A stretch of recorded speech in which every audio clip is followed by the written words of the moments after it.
Hello, phone తీసుకెళ్ళి మీ సేటికి. ఇంతకీ మీరెవరు సారు? నేను ఆయనకి తెలుసు. అర్జెంట్ అని చెప్పు. పేరు చెప్పకుండా ఫోన్ ఇస్తే మా సేటు కోపడతారు. ఏయ్, బాయ్ నుంచి ఫోన్ అని చెప్పు. ఎవరికి బాయి?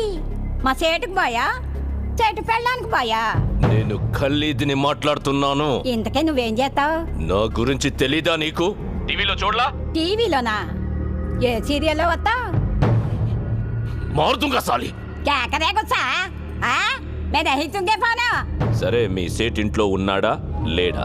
ఇంట్లో లేడు, బయటికి వెళ్ళాడు. కార్ బయట ఉంది, నా మనిషి బయటే ఉన్నాడు. నోరు మూసుకొని సేటికి ఫోన్ ఇవ్వు. మా సేటుకి 10 కార్లున్నాయి. ఏ కార్లో ఉంటాడో, ఎక్కడికి పోతాడో నీకేం తెలుసు? సరే, నంబర్ చెప్తాను, రాసుకొని సేట్ వచ్చాక ఇవ్వు. చెప్పు. 00 తెలుగులో చెప్ప. 0